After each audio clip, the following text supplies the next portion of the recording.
Segunda parte, então, né? Paramos no capítulo 4 e Paulo vai dizer aqui, né? O título começa aqui no início do capítulo 4. Na verdade, né? Não é bem no início, mas vai falar sobre o zelo por uma doutrina sadia. Então, Paulo vai dizer: olha, gente, não procure, né? A, a serem escravos daqueles que não conhecem a Deus, mas que eles se fazem de deuses. Sabe, não retrocedam a princípios insignificantes, fracos e pobres no mundo. Sejam parecidos a mim, porque os Gálatas eles estavam cumprindo as festas judaicas, os rituais judaicos, né, como falou no princípio da carta, que da mesma forma que eles se entregaram a esse evangelho que Paulo estava ensinando, da mesma forma eles também estavam se entregando a um novo ensinamento, né, que os judaizantes estavam passando aqui para os Gálatas.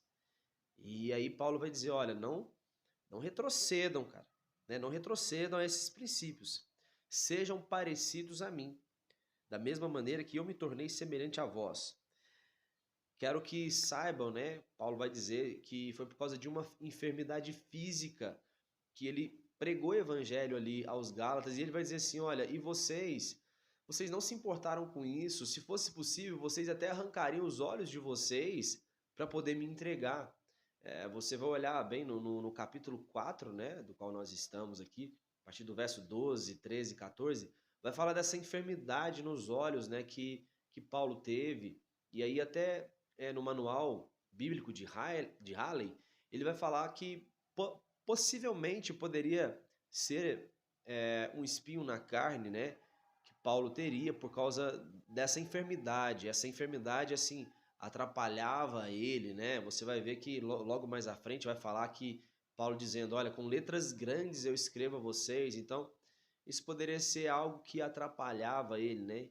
É, mas, enfim, são só especulações, mas Paulo ele faz questão de relatar que tinha essa enfermidade nos olhos e que os Gálatas eram tão apaixonados com Paulo que, se possível, eles arrancariam até os próprios olhos deles para dar para Paulo. E Paulo continua exortando, olha, sejam zelosos do bem sempre, né? Sempre, não apenas quando eu estou presente. Eu sofro como que dores de parto, né, por vocês. Eu queria, né, Paulo dizendo, eu queria até estar com vocês aí e mudar o tom do meu discurso.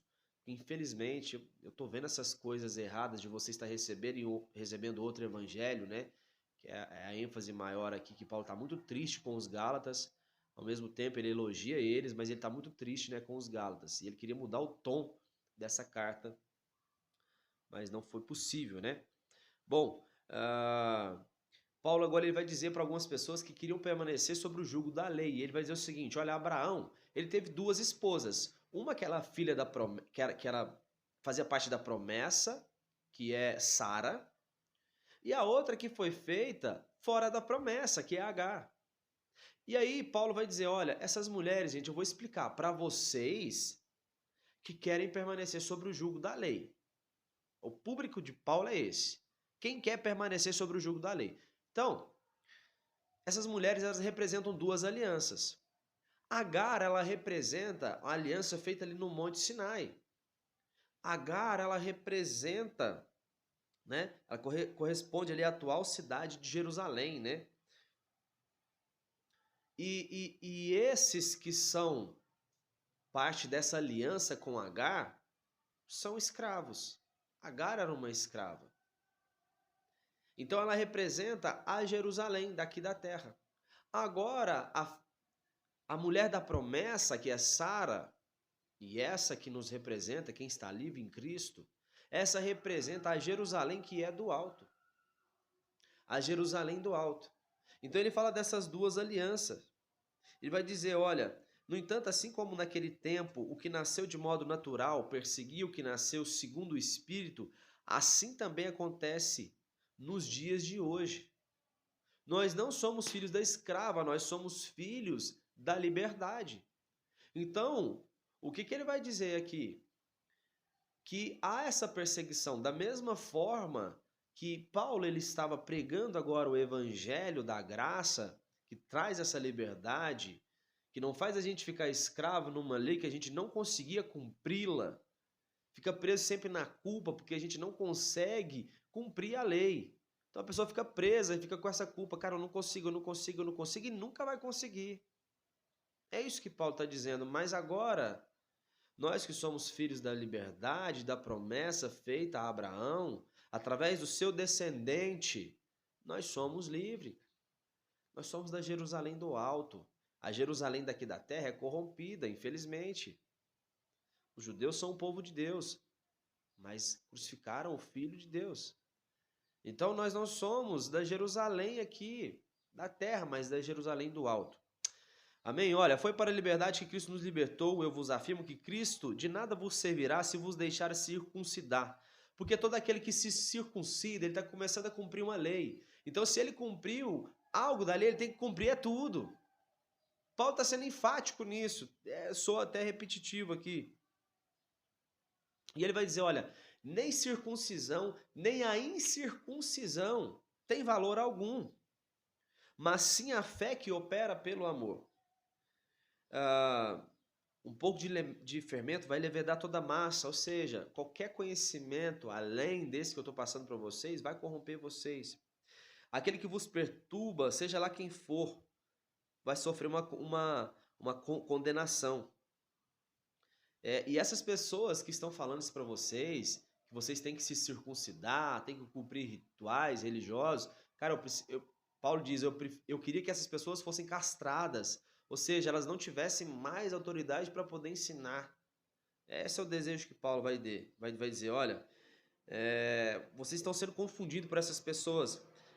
Fostes chamados para a liberdade, todavia não useis da liberdade que vocês têm como desculpa para vos franquear a carne. Agora, peraí, Paulo deixou de ter o seu foco aqui, né, no ensinamento pervertido dos líderes religiosos, né, que estavam ensinando que os gálatas tinham que estar debaixo da lei, mas agora ele passa para o próprio povo seu que estava o ouvindo, dizendo, né, aqueles que ouviam Paulo, dizendo assim, olha, não usem dessa liberdade que eu estou falando para vocês franquear a carne.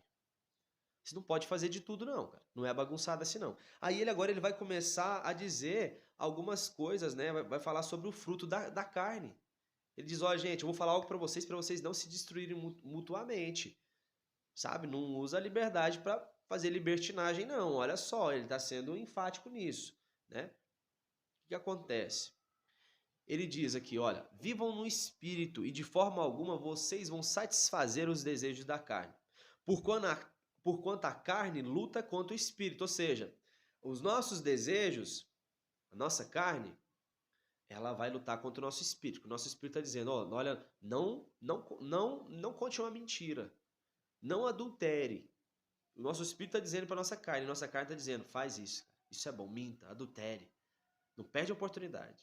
Então é uma luta. Mas da mesma forma que a carne está lutando contra o espírito, dessa mesma forma o espírito está lutando contra a carne. Então se a gente alimenta mais o espírito, nós vamos ficar mais forte, menos chance a gente vai ter de pecar. Não é porque Cristo pagou um alto preço por nós que nós agora não temos a nossa luta. Tem a luta da carne contra o espírito. Isso se resume em muitas coisas. Cara, é impressionante. No manual de Halley, ele vai dizer o seguinte, olha, Pedro e Paulo, depois que Pedro se converte, ele diz assim, olha, Pedro vai dizer de Paulo, Paulo fala algumas coisas muito loucas que eu não consigo entender, mas vamos dizer assim, o mesmo conteúdo, as mesmas ideias, o que Pedro defende é praticamente quase a mesma coisa que Paulo também defende. Entende? Então a questão nossa é essa. Não é porque agora você diz assim, ó, nós não somos da lei, nós somos da graça, é que vocês têm tanta diferença. A gente tem tanta diferença. A questão é que agora alguém que ele vive pela graça no Senhor, ele já não precisa estar submetido a rituais religiosos, não está sobre uma lei, que ele não tem que fazer nada. Há uma luta. Paulo está dizendo, há uma luta entre a carne e o espírito. Amém? E ele vai dizer, olha, as obras da carne são imoralidade sexual, impureza, libertinagem, idolatrias, feitiçaria. Depois vocês leem bem lá, ele vai falar muitas coisas. E ele vai dizer, olha, e os frutos do Espírito são amor, alegria, paz, paciência, benignidade, bondade, fidelidade, mansidão e domínio próprio. Contra essas virtudes não há lei. Então tudo se resume a isso, porque se a gente tiver realmente, olha, amor, alegria, benignidade, bondade, fidelidade, mansidão, domínio próprio, cara, você vai ser uma pessoa que Deus vai olhar e vai se agradar. Deus vai se agradar. Não nos tornemos arrogantes, provocando uns aos outros, tendo inveja uns dos outros. Então agora ele começa a falar sobre o convívio. Cara, a gente tem que, né, realmente viver bem um com o outro, fazer bem as pessoas, inclusive e especialmente aos da família da fé. Porque se a gente não se trata bem, como é que as pessoas vão ser atraídas para ir para onde a gente está? Se o crente fala mal do crente, por que que eu vou me tornar um crente? Entende isso? Então Paulo fala sobre isso. Olha, se alguém for surpreendido em pecado, vós que sois espirituais deveis restaurar a pessoa com espírito de humildade. E às vezes o que acontece? A gente só julga a pessoa. Você está errado, está errado, está errado, porque a gente sabe, tem princípios judaizantes dentro de nós. Se errou, tem que, sabe, você tem que ser excomungado, quando na verdade você tem que ser restaurado. Eu creio que uma pessoa que ela está no altar do Senhor, ela cometeu um pecado, cara, essa pessoa precisa ser restaurado.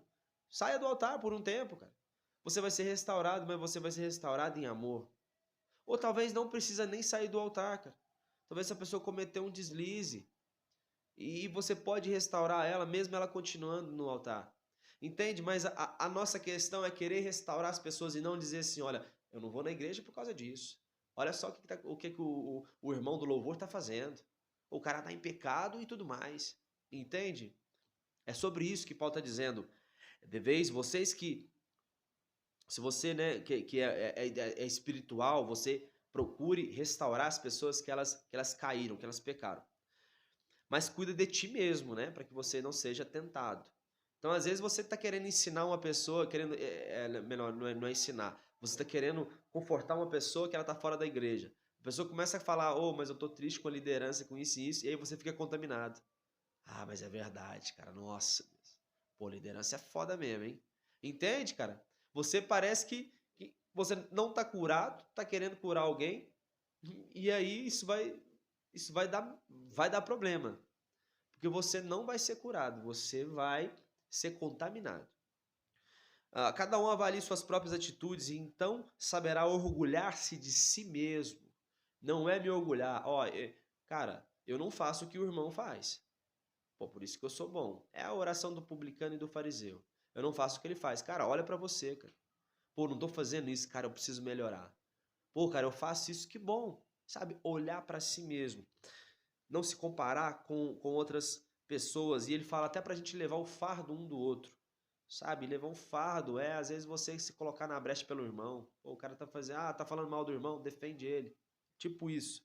Pra gente caminhar pro final, olha, o que está sendo orientado na palavra deve compartilhar tudo que possui de bom com aquele que o instrui. Seja generoso com aquele que te ensina a palavra do Senhor. Deus, ele não se permite zombar. Tudo que o ser humano semear, isso ele vai colher. Então, ele fala sobre a lei da semeadura, né? Quem está semeando na carne vai colher ruína, mas quem semeia no espírito, quem procura fazer as obras do espírito, desenvolver o fruto do espírito, esse vai colher a vida eterna, cara. Mas se tudo que você está fazendo, você está semeando na carne, cara, se tudo que você faz é por causa de um sentimento, não, se fizer bem para mim, eu trato bem. Não, se me elogiar, eu também elogio. Então, aquele que é espiritual, cara, ele não escolhe a quem que ele está fazendo bem. Aquele que é espiritual, esse, né, ele começa a semear até na vida daquele que não precisa, daquele não precisa, daquele que você não se dá muito bem. Isso é você ser espiritual, isso é você ter domínio próprio, isso é você ter amabilidade, isso é você ser benigno, sabe? Isso é você ter bondade, isso é você ter amor. Enquanto temos oportunidade, façamos o bem, né? Principalmente os da família da fé, que eu falei anteriormente. Alguns aqui exigem a circuncisão apenas para não ser perseguidos por causa da cruz de Cristo. Ou seja, Paulo estava sofrendo perseguição, não estava? Ele pregava aqui na Galácia, depois ele ia lá para Éfeso. E aí os irmãos, os judaizantes da Galácia, eles iam ali para Éfeso para poder tentar Paulo, porque tipo assim, Paulo estava pregando uma mensagem que eles não concordavam. E Paulo estava sendo perseguido, e isso é muito ruim, cara. Você, sabe, sofreu uma perseguição, sempre alguém te criticando, falando mal. A gente, sabe, não quer ter isso, a gente quer ter paz. O que todo mundo quer ter é paz. Por isso que a gente tem que tomar muito cuidado quando fala assim, ô, você tá tendo paz? Não, porque se estiver tendo paz, tudo bem. Tem que ter texto bíblico que fala sobre isso, cara, mas entende uma coisa. Paulo teve paz nisso aqui? Pô, ele teve a paz de Cristo, mas a questão é, as pessoas estavam perseguindo ele, véio. E às vezes a gente quer ter uma paz de tipo assim, ninguém me incomode. Entende? Então, para ter essa paz de ninguém me incomode, muita gente estavam aderindo à circuncisão só para não ter perseguição. Sabe, aquela pessoa que não tem caráter, velho. É aquela pessoa que tipo assim, não, agora tá todo mundo falando bem da esquerda, agora eu sou de esquerda também. Eu não dou minha opinião sobre direita. Mas o cara agora que tá todo mundo falando bem da direita, aí eu não me falo meu pensamento de esquerda. Entende, cara? É aquela pessoa que ela não tem coragem de falar o seu pensamento porque ela faz parte da grande massa. Eu só concordo com aquilo que todo mundo está concordando. Cara, isso é muito forte, velho, porque assim, as pessoas são desse jeito, velho. Elas vivem de um modo superficial enquanto estão vivendo em comunidade, mas elas são verdadeiras quando fala tete a tete com um amigo. Então, deixa eu te contar. O pastor falou aquilo ali na frente de todo mundo. Eu não concordei, não, mas eu não tenho coragem de falar isso na frente de todo mundo, não. Ou o meu líder falou isso, eu não concordei com ele, não. Você só fala para uma ou duas pessoas, cara. Hipócrita, isso é hipocrisia. E tinham pessoas que estavam fazendo isso. Elas exigiram a circuncisão porque não estavam querendo perseguição. Elas não queriam ser do contra. Elas não queriam mostrar no que elas realmente acreditavam. Amém? Olha. O que importa, Paulo está dizendo, o que importa, cara, é a gente ser uma nova criatura, nem circuncisão, nem incircuncisão. A questão é se a gente ser novo. E ele vai dizer, olha, ninguém tem autoridade para poder me questionar, gente. Eu trago no meu corpo as marcas, né, de Cristo. Eu tenho as minhas marcas. Então, Paulo, né, ele realmente teve uma vida com Cristo e isso, né, era a maior mensagem que ele carregava. E assim ele finaliza, né, com uma bênção apostólica. Que Deus possa abençoar cada um de vocês aí. Tamo junto aí nesse propósito, né? Obrigado a cada um aí que assiste esses vídeos, né, de uma forma aí bem amadora. O propósito mesmo é falar um pouco do contexto bíblico, né? É uma aula assim bem às vezes cansativa, mas enfim, eu estou muito feliz por estar fazendo um projeto, né? Deus colocou isso no meu coração de estar fazendo a Bíblia, falando do contexto bíblico aí de toda a Bíblia, e em nome de Jesus a gente vai com fé para poder terminar, né, esse projeto, esse propósito. Que Deus abençoe a cada um aí, tamo junto, um abraço.